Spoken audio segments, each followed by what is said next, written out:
Hello, everyone. And I was worried we weren't going to get many people, but like the sea peoples, you're all flowing in at the last minute. So thank you for coming. And thank you to Dr. Cline, who has generously offered to spend about an hour of his time, hopefully not too much, with all of us. Dr. Cline is a professor of history, archaeology, and classics at the George Washington University in Washington, D.C., author of several books, including 1177 BC, after 1177 BC, and also a graphic novel recently published depicting the events of the Bronze Age collapse. Um, so, welcome, Dr. Cline. I thought that it would be best maybe if you just started with a little intro about the Bronze Age collapse for some of us who don't know about too much about it. Some of us have studied it and read either your first or your second book. I have After 1177 in front of me right here, and a number of questions which have been prepared in advance. I'm not sure we'll get to all of them, but and also many questions from our audience, hopefully. So I thought maybe you'd speak for, I don't know, somewhere between 5 and 20 minutes, and then we would open the floor to questions, if that sounds all right with you. Sure. Yeah, probably not 20, more closer to 5, because I want you guys to answer all the questions. But first of all, let me thank you for inviting me here, and thank you all for attending. So, 1177 BC, how do we start? Late Bronze Age collapse. This whole period is near and dear to me. Many of you have probably seen or heard some of my lectures, and so you know why I like that period and that I would like to be reincarnated back there. But it's a time period, 3,500 years ago to 3,200 years ago, that is extremely interesting in the Aegean and Eastern Mediterranean. This is the time, if it took place, as the Trojan War, for example. That's the perfect timing for that event to have occurred. Same thing with the biblical Exodus. If that took place, then the collapse would have been a good time for it. So this is a time period that many people are familiar with, even if they don't know they're familiar with it. And I just give you one other example. The number of New Kingdom Egyptian pharaohs that people have heard of and don't realize that they're from this time period. Hatshepsut, female pharaoh, Akhenaten, heretic pharaoh, possibly invented monotheism. Of course, King Tut, and then Ramses II and Ramses III. So this is the period that we're talking about, the late Bronze Age. And we're talking about a globalized Mediterranean at that time, stretching from what is today Italy on one side to Iran and Afghanistan on the other, and from Turkey down to Egypt in terms of modern day countries that are there. And these societies, there are basically 8 big ones, or 8 that are interacting. I refer to them as the G8.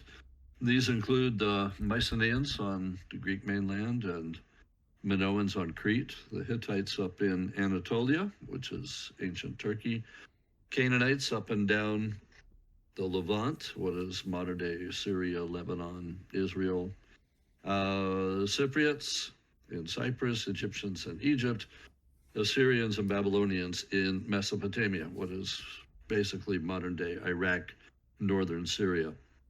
And these are all interacting with each other for up to 500 years with finished goods and raw materials, diplomatic treaties, embassies, embargoes, wonderful marriages, devastating divorces, you name it. They're actually much more similar to us today than we would expect. The problem is that just after 1200 BC, everything that had been flourishing for up to 5 centuries by that point suddenly comes crashing down in just a couple of decades. And the big question is, what caused it? Why was there the late Bronze Age collapse? This is a catastrophe that I would say is best equated with the fall of the Roman Empire. While they're very different, they're also quite similar in many ways. And one of the differences is that most people walking around today have heard of the fall of the Roman Empire, and yet have not heard of the late Bronze Age collapse. So that's one of my missions, is to bring the story of the late Bronze Age and its collapse to a larger audience, shall we say. So in the first book, 1177 BC, I went through not only the history of each of the civilizations to a certain degree, and the description of their discovery, like Heinrich Schliemann excavating the Mycenaeans and Sir Arthur Evans excavating the Minoans, but also then went through the possible reasons for the collapse. And those include drought, famine, migrants, invaders, earthquakes, disease, basically pretty much all the catastrophes you can think of. And the question is, why did those all contribute to it? And my answer is simply, one of those would not have taken down a society. It would have, impacted them, but it wouldn't have collapsed them. But if we have more than 1, 2, 3, 4, that would pretty much happen. And so I said that it is a perfect storm. And that was the conclusion I came to. And then I kind of warned that we have a lot of the same factors around today. And then in the sequel, which was written because a number of people said, well, what happened after the collapse? I go through the 8 societies as case studies as what to do and what not to do if your society collapses. So it's written geographically rather than chronologically, as the first book was. And it basically goes through what happened to the Assyrians, what happened to the Babylonians, what happened to the Hittites, and so on. So the first 5 chapters are basically a history book with some archaeology. And then the last chapter is the analysis. And in the analysis, I bring in some terms like adaptive cycle, which is frequently used in socioeconomic and biological studies, where, like Hamilton said, oceans rise, empires fall. There's a cycle for everything. But I also used definitions of terms from the IPCC, the Intergovernmental Panel on Climate Change. And they define things like resilience and adaptation, coping, transformation. In other words, what do you do after something like Hurricane Katrina hits? And so I ranked each of the 8 societies as to how well they did using the criteria. So people like the Cypriots and the Phoenicians come out best. They actually are anti-fragile, as Nassim Nicholas Taleb has defined it. That is, they flourish in an age of chaos and take over. So the Phoenicians, for example, spread the alphabet, which they have standardized. They also spread purple dye. They set up colonies like Carthage and so on. The Cypriots look like they're responsible for the switch from bronze to iron. They're at the forefront of the technology. Other societies don't do as well. The Egyptians, for example, are just kind of coping rather than adapting or transformation. They come in the middle of my rankings. And groups like the Hittites do the worst. The Hittites essentially disappear as a society. No more administration, no more economy, and nobody calls themselves the Hittites after the late Bronze Age. There are some survivors on the edges, the new Hittites, the Neo-Hittites, but the Hittites themselves have gone down. And then at the end of that second volume, the sequel, I list a couple of common sense suggestions for what to do if your society is going down. And I say they're so common sense you probably don't need to read the book in order to come up with them on your own, including things like watch out for your water resources, which is going to be a big thing in the coming century, I'm told, for us. Be self-sufficient if you can, but lean on your friends. Above all, be innovative and inventive. Keep the working class happy if you can, things like that. And then at the end of the book, I kind of break the fourth wall, I think it's called, and directly ask the reader, so if or when we collapse, how are we going to do? Are we going to be Phoenicians, or are we going to be Mycenaeans? And Mycenaeans for me are down in my fourth out of 5 categories, so they didn't do so well. And that's basically it for the 2 books. But also the same day that the sequel was published, we also published a graphic version of the original book, which is drawn by Glynis Fawkes, who is absolutely amazing, and that's Fawkes. And Glynis Fawkes is both an archaeologist and a wonderful cartoonist, absolutely amazing. And she managed to boil down the original into 250 pages of full color comics. Absolutely wonderful. And the way that we did it, I was working hand in glove with her. And there are 4 new characters introduced who will be kind of the tour guides. The main protagonists are 2 young kids, 12-year-olds.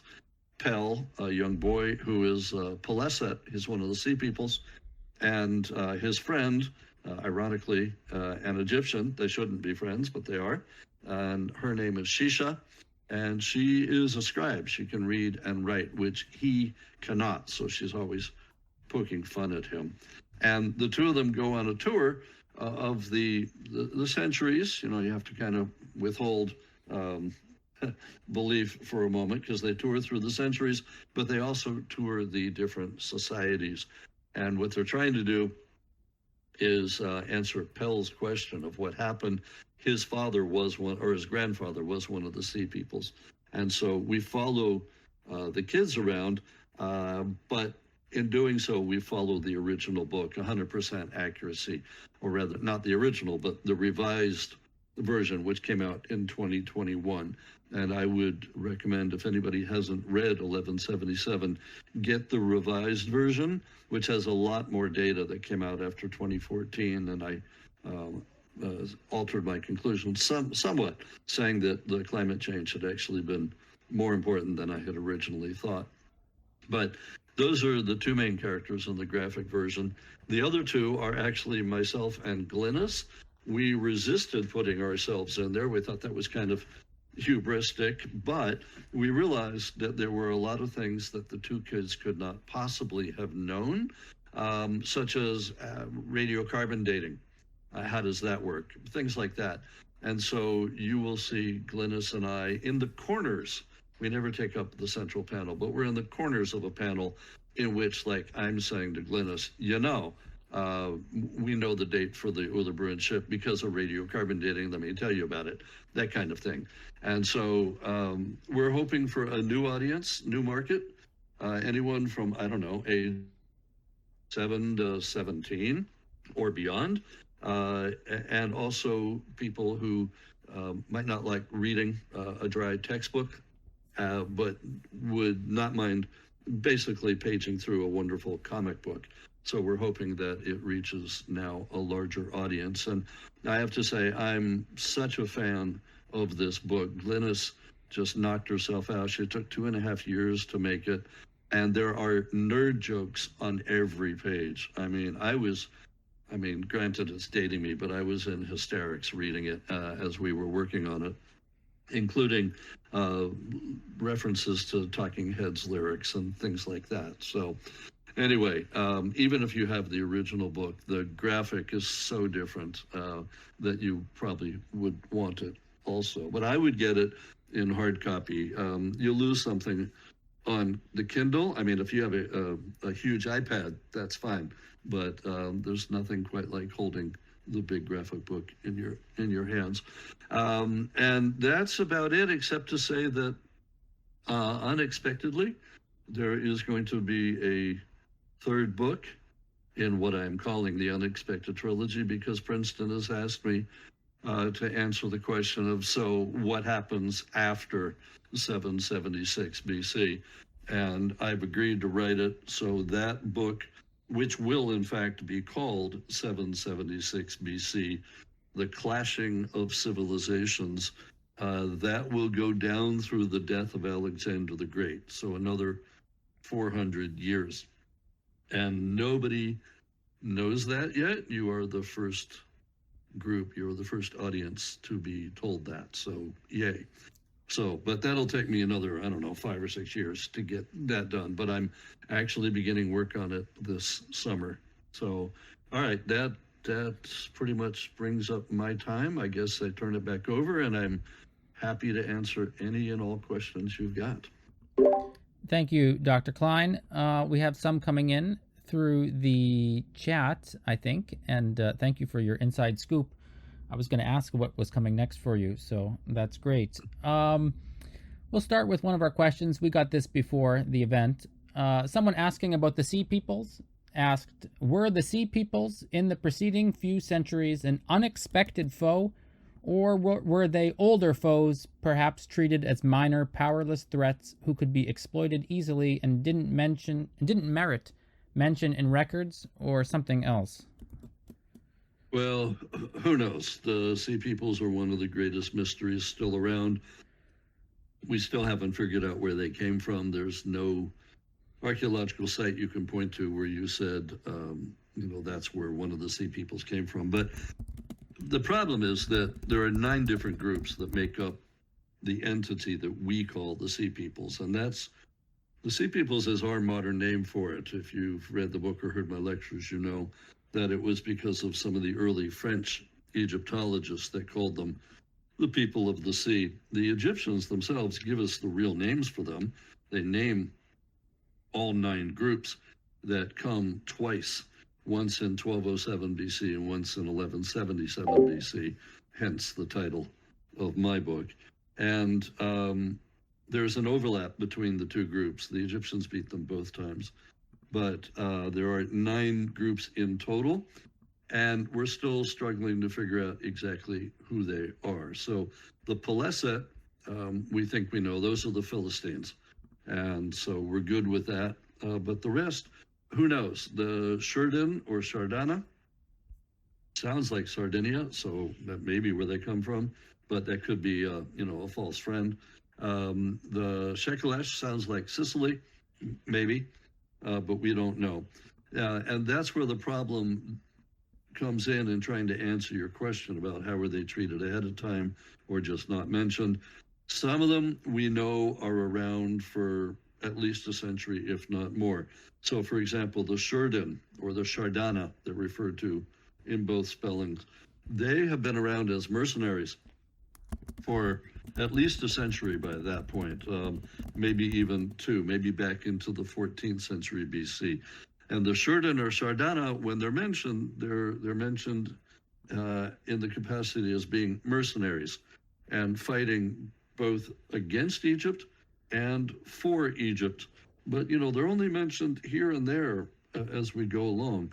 The rest of them are not mentioned at all, basically. So they seem to come out of the blue, but who knows? They may have been hiding in plain sight. But part of the problem is that we don't have many other texts. There's 1 or 2 that mention the individual groups, and we're not sure how to identify them archaeologically. The Philistines are one thing. We've known about them since about 1899. We know what their pottery looks like. We know what their houses look like.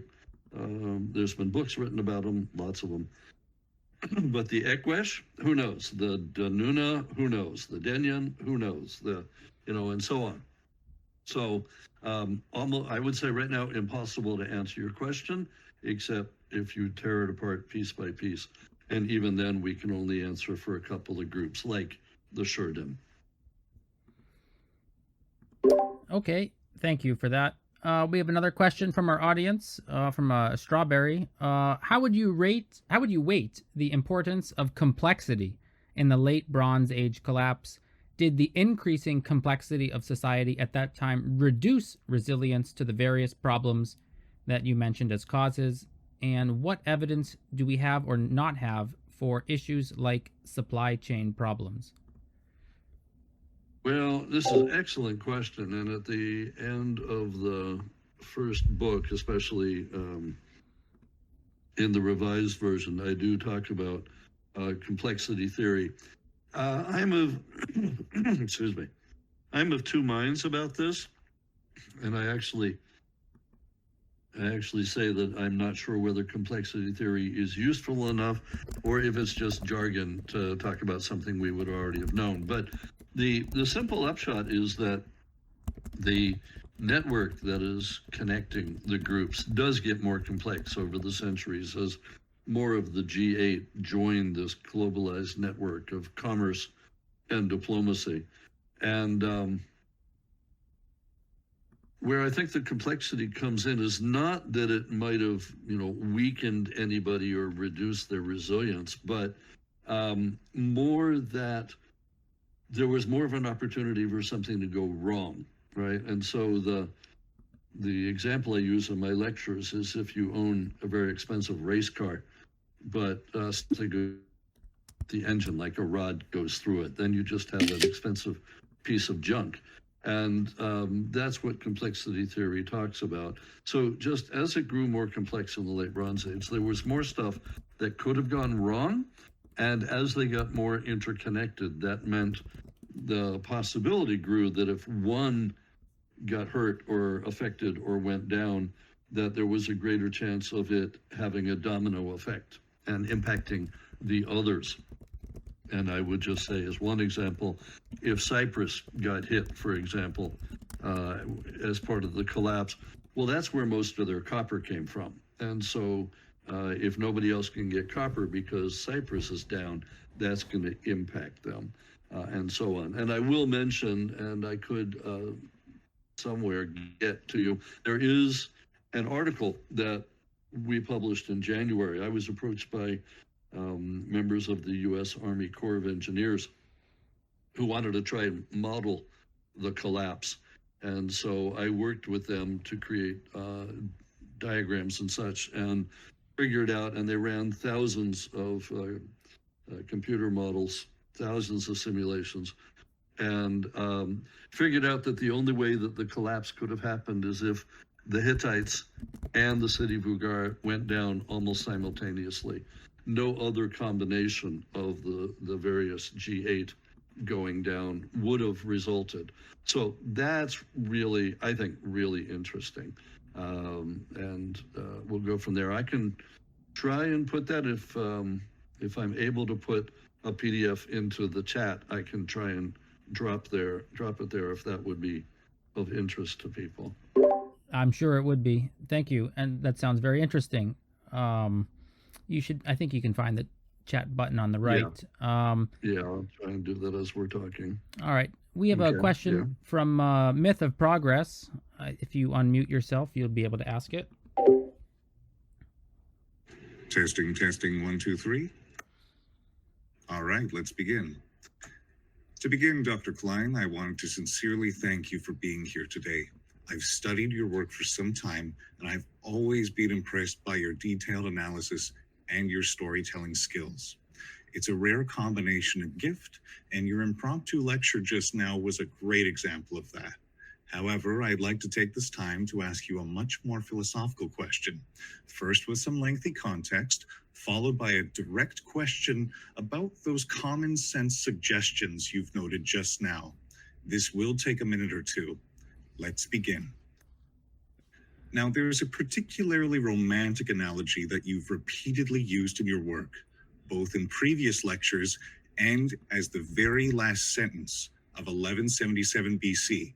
To quote your work, sometimes it takes a large-scale wildfire to help renew the ecosystem of an old-growth forest and allow it to thrive afresh. It is a wonderful analogy for the recurrent nature of civilizational rise and collapse. But there's one key quirk that I think we should keep in mind here. I do not believe that any animal within a raging forest fire would appreciate that sentiment as they are burned or smothered alive. You've also drawn comparisons between the late Bronze Age and our contemporary context and predicament. It's something I very much appreciate because there's always a lesson to be learned from those who collapsed before us. However, as Joseph Tainter notes in his book, The Collapse of Complex Societies, to quote, There are major differences between the current and ancient worlds. One of these is that the world today is full. That is to say, it is filled with complex societies. These occupy every sector of the globe, except the most desolate. Every nation is limited to and influenced by the major powers, and most are strongly linked with one power block or another. To skip ahead a little bit, collapse, if it comes again, will this time be global. No longer can any individual nation collapse. World civilization will collapse. Competitors who evolve as peers collapse in a like manner. Now, you may be wondering, how on earth is this related to anything that you're here to discuss today? I have some good news. There's some immediate relevance to Tainter's words here, especially in reference to a set of quotes you gave in a recent interview with Slate, titled, "Is it possible to have a positive collapse?" I'm going to quote you now. Cline told me that he believes there's about a 90% chance of a global systems collapse in the next century, whether caused by climate change, nuclear war, another pandemic, artificial intelligence, or, as in the case of the late Bronze Age, some combination of factors. To quote you again, we've got that globalized connected network, Cline notes. And if that crashes, we're pretty much sunk, at least in the short term. We go back to square one, probably back before the age of steam. We might find ourselves living back in the Middle Ages. In the final stretch of this question, let's return to that wonderful forest fire analogy that you end your book with. Now, no forest can actively survive in a fire, but it can adapt to a recurrent wildfire cycle. We've seen tree species adapt to these conditions through the selection of traits, thicker bark, underground dormant buds, or even the heat activation of pine cones, where the fires melt the resin casing of said pine cone, and the mature seeds contained within are released and scattered among the winds. Seeing as we've had a few thousand years of experience with recurrent civilization collapse, surely there must be some traits that favor the survival or transformation of a given society, and it appears you explore this question in your latest book. And so, finally, the question. Here we go. My question to you is as follows. In the context of your research, and if global systems collapse is presumed to be a likely outcome this century, then what are the best traits or, quote, common sense, unquote, features of a given society to survive or adapt to a seemingly inevitable collapse or subsequent regeneration?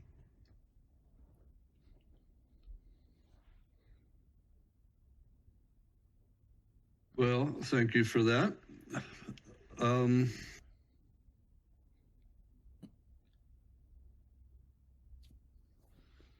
I'm not a futurist. I look in the back. I look in the past. So I'm actually leaving it up to all of you guys to look forward to that. But I do have a table in the last chapter of the book, which I don't know if you have seen, but it was something along the lines of what I just mentioned in my talk. This is table 8, societal lessons learned from the collapse and aftermath. Have multiple contingency plans in place, redundant systems to fall back on if your primary ones fail, be resilient enough to withstand, be self-sufficient as possible, be innovative and inventive, prepare for extreme weather conditions, etc., etc. As to which ones will be better or worse, I'm not in a position to predict. The late Bronze Age collapse is a one-off. So is the Roman Empire. And as I say in the book, each of the 8 societies responds in a different way and has a different outcome. And so I actually say at the end of the book, there is nothing that really can predict success or failure. All you can do is prepare and hope for the best, right? And I actually, in the new lecture that I'm giving on this book, I quote John Wooden, the coach of the UCLA Bruins, by failing to prepare, you're preparing to fail. So since we don't know what form the collapse will take when and if it comes, and therefore we don't know how to best react. All we can do is prepare as best we can. So I would say what we need here are the futurists to step in, the people that take a look 20, 30, 40, 50 years in the future, and to figure out where we are, where we should go, and what the best things are to do. So antiquity can tell us a lot if we're willing to listen, but they do not provide a blueprint for success. They may provide a blueprint for failure. So it is, I would say, with apologies, it is nearly impossible for me to accurately answer your question beyond, a guesstimate, shall we say. And I would say that everyone present today will have an opinion, and each one may be just as valid as the others. So I would go with my table 8, which has been posted in the chat, as my beginnings of an answer to your detailed and philosophical question, which again, I thank you for. Thank you, Dr. Cline. Okay, so thank you. I have I guess it's a follow-up question and then another question. So the joke question is, how much rice have you stockpiled in your basement? And since you compare these civilizations and grade them on their ability to weather the changes of the Bronze Age, which I think is a pretty useful way to approach the topic, I think you're American. Many of us here are American.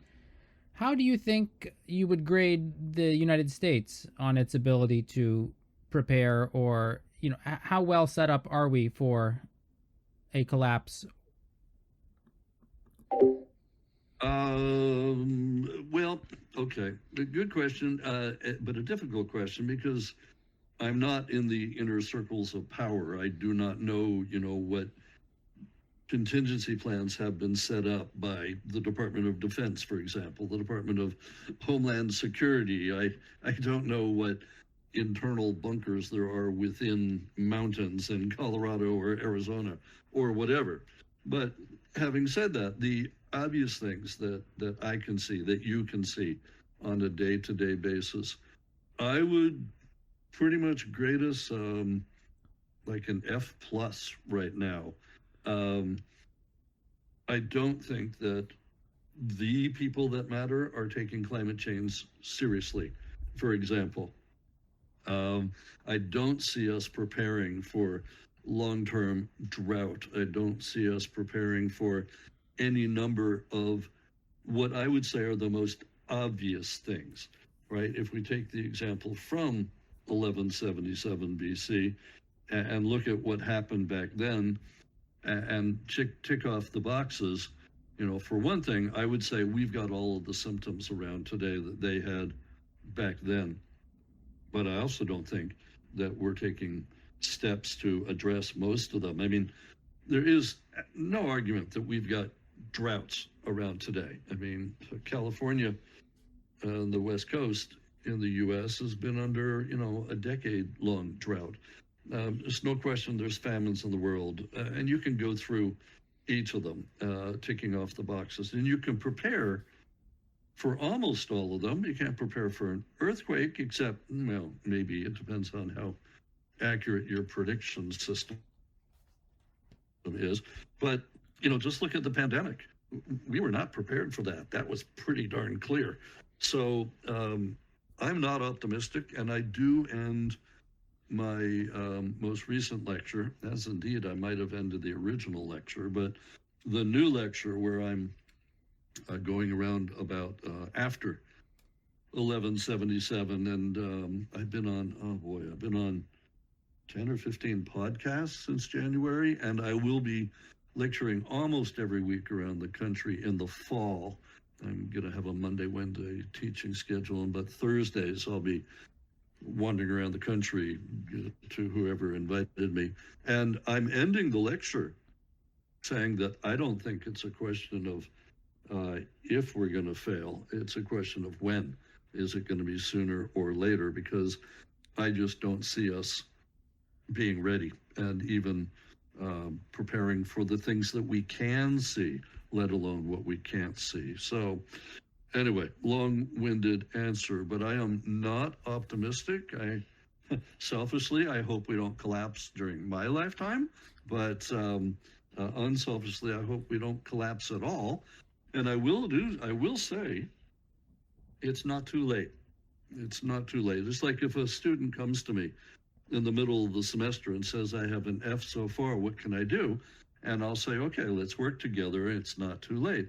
Same thing here. It's not too late with us today, that we can turn it around if we start paying attention to mitigating things for climate change and all of that. Then I think we would change to, it's not when we collapse, but goes back to if we collapse. So I think it's not too late. So I don't know, is it possible to give a grade of an F plus with an arrow? Arrow question mark, that we can go basically up? But anyway, that's what I would say. So we are not doing enough to prepare for what I think is going to come sooner or later. And again, as I said somewhere, I don't know, one of the books, or certainly in my lectures, it would be hubristic to think that we're not going to fail. We are not too big to fail. Everybody has failed in the history of humankind, either disappearing or transforming so much that you might not recognize the new version. So how's that for a pessimistic answer? Well, I think you're in pretty good company here. Let's move on to a question from Downsized Expectations, about 15 minutes ago. Asks, from what I gather, the best evidence comes from the palatial centers. How would the daily lives of ordinary people have been impacted by the events? Is there evidence of widespread famine and death among the wider populations, or was it more of a case of political structures breaking down with localized destruction with limited impact on most people? Excellent question. And again, I mean, these are questions that you're asking that are difficult to answer, mostly because of the paucity of data. And in fact, at the beginning of the sequel, I say exactly that, something along the lines of the question that you just read out loud. I wouldn't say the best data, I would say most of the data comes from the palatial centers, because that's what we've excavated. And so we know what happens to the elite, the top 1%, to the king, the queen, and so on. It is much harder to find out what happened to the average person. I was going to say average person in the street, but no, average person out in the countryside. What's happening away from the capital centers? And that's harder to answer simply because we haven't excavated out there. There's just no data available. There is more becoming available as people focus in on those smaller settlements, villages, towns, hamlets, and so on. But what we do have also comes from survey data, where we haven't actually done the digging, but we have walked the land and surveyed and counted up the number of settlements, figured out how many people are there. So, but that can be wildly inaccurate. So let me give you one example. It used to be thought 20, 30 years ago that in the aftermath of the late Bronze Age collapse, there might have been as much as 90% of the population in Greece that died or migrated, but is gone. Now that's been ratcheted back, and current estimates, as I have in the sequel, hover in the 40 to 60% range of people who died or migrated. That's still huge, but it's not as bad as 90%. But again, why did that number go down? It's because as we surveyed, as we excavated, we're like, oh, Iron Age settlements are much harder to find than Bronze Age settlements because they've gone back a step in socioeconomic, political complexity. And you don't have major big buildings now. Now you've got, houses built of mud, wattle and daub. So it can be much harder to find them, archaeologically speaking. Still, late Bronze Age population in mainland Greece was about 600,000 in 13th century BC, according to the most recent estimate. And by the 11th century, just after the collapse, it was down to about 330,000. And again, that's a guesstimate, but that's almost a 50% drop in 200 years. So I would say the answer to the question is yes, the average person was affected. They died or migrated, but not everybody. And I do think that some of the people out in, countryside Messenia or in the Hittite hinterland, that they probably just shrugged their shoulders and kept plowing their field and said, I wonder to whom I'm going to pay taxes tomorrow. But it didn't affect them. On the other hand, definitely the supply chain shortages would have affected everybody. Famine and drought would have affected everybody. And when the Hittite king and the king of Ugarit both write to Egypt saying that there's famine, that would not affect just the upper elite, but would have affected everybody. So I say at the beginning of the sequel that my coverage of the different areas will be uneven depending on the extent of our data, but it will be especially uneven in terms of looking at the different segments of the population, so that by necessity, I and we know the most about the upper elite because they've left the records, and we know less about the 99%. So it is a very difficult question, but I would also say common sense comes in here. And I would say that certainly the further away you got from the main centers, on the one hand, perhaps the less you were affected, but on the other hand, you might have been very affected depending on how dependent you were on supplies coming in, like bronze weapons or tools or something like that. So it's a very interesting question.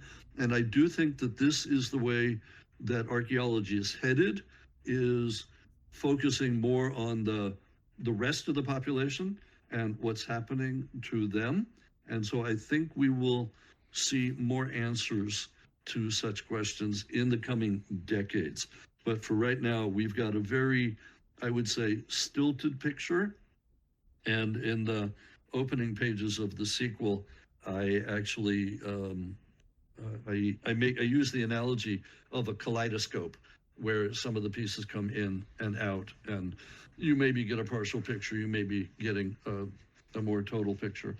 And by the way, let me take this opportunity to say the response to my reading of the revised version by the general public was perhaps less than overwhelmingly positive, according to the comments left by in Goodreads and such. So even though Princeton asked me to read the sequel also, I said, no. I will read the preface because that's a personal note from me to the reader, and I will read the acknowledgments because that's where all my colleagues are, and I know how to pronounce their names. But the main part of the book, from the prologue through the epilogue, is read by a professional reader, and he does an absolutely marvelous job, John Chancellor. So if you're not a fan of my reading style or my voice, you will appreciate the sequel because it is read by a professional. And I have to say, having read a couple of my books for the audio version, it is a tough job. Wow.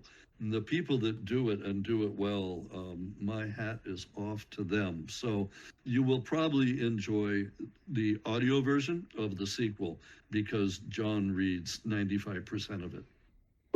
But then you'll miss those 100 pages of notes. It's so thoroughly referenced. This is true. I'm really stunned. This is true. Yeah. Another question we have is a big question that comes up once in a while around here is how to talk about the collapse. I mean, the modern collapse, not the Bronze Age one. Because sometimes there are people who aren't ready to accept it, or how do you address it with children, strangers, and so forth. And now that you've come out with a graphic novel, presumably as a way of communicating some of these themes to a younger audience or a different kind of audience anyway. Do you have any thoughts on how we can or should communicate these kinds of topics to different audiences, especially ones that, we're not sure if we really want to overwhelm them with pessimism, and even though we need to sort of think about how to take action, some people may Right. not be ready for it. Yeah, and yeah, that is a very good question, and I would say it's not a topic that one should necessarily broach, and introduce at the dinner table out of the blue. If it comes about naturally, it comes about organically, then one could talk about it if people have questions about it. But I do think that a lot of people are fascinated by the concept of collapse, and it is definitely a topic for today, especially in the company of discussing resilience and what to do in the aftermath of, say, natural catastrophes. But there are also opportunities to bring it up. Like I was, talking recently with a fan of the collapse of the Roman Empire, and I said, well, have you heard about the collapse of the late Bronze Age? And they're like, oh no, what is that? And so I explained it, and they're like, oh, I've got to look into that. So yeah, there is opportunity to bring it up, but do you tell your 5-year-old child who is not going to bed, go to bed now, or the bogeyman's going to get you, the sea peoples are going to get you, or we're all going to collapse, we're all going to die? No, I wouldn't say that was necessarily so. On the other hand, if you have a congressman, a senator, for example, who is busy denying climate change and is, bringing a snowball onto the floor of the Senate and is saying that nothing like that is happening today, that's where you might say something like, hey, how much do you know about ancient history? And do you know what's going on back then that is relevant to today? So I would say, pick your battle, know your audience, and don't scare the little kids unless you have to. But I do think that if anybody is fascinated by topics like, did the Trojan War happen? Did the Exodus take place? Then you can say, well, there's a couple books out now putting them into context if they did take place. So, again, pick and choose, but I wouldn't run around absolutely with it as the primary topic of conversation, unless you're at a dinner party and nobody's saying anything and it's a really strained silence. And then you could brightly say, so what do you think? Are we going to be Mycenaeans or Phoenicians if we collapse? And that should get the conversation flowing again. Okay, so wait for the awkward pause. That's what I'm hearing. Well, we only have a few minutes left, so I'm going to ask you to be fairly brief on these questions. We only have a few more unless other people want to add them in the chat. Kind of broad question from Ingrid. What kind of society did arise after the Bronze Age collapse? Very tough question to answer because each of them is different. And that's what I spend the entire sequel doing. The first 5 chapters is going to look at exactly what kind of society did arise after the Bronze Age. Basically, well, you got to read the book to come to it, but the ones that survive with a similar type of society, but kind of smaller in a way, at least for a while. You don't have the huge empires and kingdoms that you had in the late Bronze Age, but that's only like for the first 200 years. And then, of course, you've got the Neo-Assyrians picking up and conquering absolutely everybody across the ancient Near East and taking off from there. But what's going to be interesting is what happens over the centuries, because, for instance, Greece, which has to really begin almost from the ground up, starts to come out of this period by the 8th century. And then, by the time we get down to the 6th and 5th centuries, they've invented democracy. in Greece, and they are doing the Periclean building program. And so there are all kinds of things that come out of this, but what happens in Egypt is very different, and what happens elsewhere is different as well. So it's not a one-stop shop. It's not a blanket statement that you can make. So I can't say what kind of society came out because there's a bunch of different ones. But do be aware that they make the switch from bronze to iron. And one of the arguments I make in the book is that this is not necessarily a dark age that follows, but we should just call it the Iron Age. All right, thank you. A question from Flex, casual question, asks, what is your favorite collapse-related musical track or film? Is there, in fact, a collapse-related musical track or film? I need a variety of options to choose from, but I would probably say off the top of my head, it is the song by REM, which I quote in the sequel, because one of the titles of the chapters is, "It's the end of the world and I don't feel fine." So yeah, exactly. So that would be probably what my answer would be, because that's what came to my mind immediately as I started to write the book. It's the end of the world and I don't feel fine. So how's that? How did I answer? Was that okay? It's fine. I would love some other choices to choose from. Well, we don't have time for it, unfortunately. Question from Ari asks whether you think a collapse of society is more beneficial for society in the long term. Should we collapse now and beat the rush, or put it off for as long as we can, work on solutions, and hope that we die peacefully before it happens? Oh, wow. I think that is a large question that this forum should discuss over the next couple of days, though you probably have been discussing it in the past a lot. Anyway, me personally, I don't think a collapse of society is ever good. And even though, as Mythopogrus quoted, I did end the first book talking about a wildfire burning out the old growth, I would never be in favor of a deliberate collapse of society.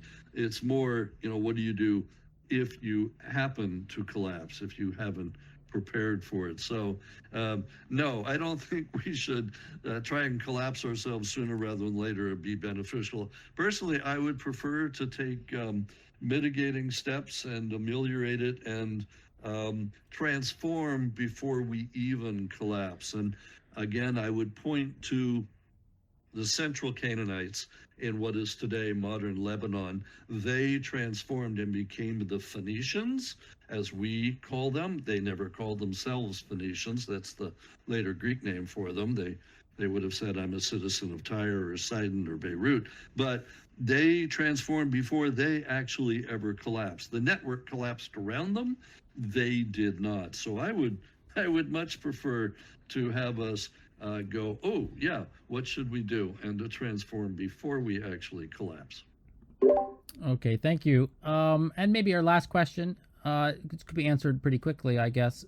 Is there a reason why we don't see a similar collapse happening at the same time in places like Bronze Age India, China, those kingdoms south of Nubia?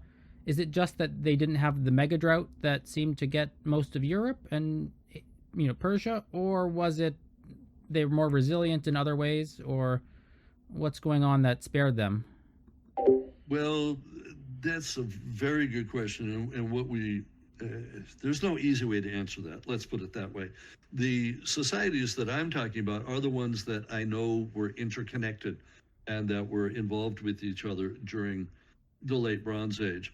And that's why, for instance, the Indus Valley is not part of my G8, because for one thing, the Harappan civilization had already collapsed. The Harappan civilization had collapsed as the result of the 4.2 KYA drought. And here, late Bronze Age, we're talking about the 3.2 KYA collapse. That's shorthand. There were two collapses, two droughts that are 1,000 years apart. There's one at the end of the third millennium, and then ours at the end of the second millennium. And the one at the end of the third millennium, which Harvey Weiss has studied from Yale University, he's found that, he claims, on every continent in the world, and talks about major collapses everywhere. And we know that, like that's when the Akkadian Empire goes down and so on, but also the Harappan civilization does. So what I'm doing with our late Bronze Age collapse is just talking about the ones that are interconnected. Now, what we need is other archaeologists to take a look at what's happening elsewhere and see if they're impacted or not. And it may be that the answer is going to be yes or no. But that's where we're going to need the specialists in, Southeast Asia, Australia, the others to come along. As far as I know, even though there are events, say, for example, in China, and one dynasty, I believe, does come to an end in about 1200 BC, I personally, because I'm not a specialist, don't know why that happened. So, we each have our own little silos of specific expertise, shall we say. And I'm already, and for my career, I've already broken many of those by doing both Greece and the Near East. Usually it's just one or the other. And now recently doing both Bronze Age and Iron Age. Usually you're one or the other. But I would not have the temerity to spread further. I would want to link up with, say, a specialist in Chinese archaeology or elsewhere. But as far as I know right now, I do not know how far the evidence for the drought at the late Bronze Age spreads, but it is spreading each year. And now we know, and one of the slides that I use in my PowerPoint shows all of the different sites where we have evidence for drought from one or another scientific study. And already we know that we can get it from Italy over to Iran. And my colleague Barry Malloy, who teaches in Ireland, he's now looking at Central Europe, mainland Europe, for evidence of drought there as well. And I suspect that he's going to find it. So I think we've just got the beginning here, and we need to spread it out from here.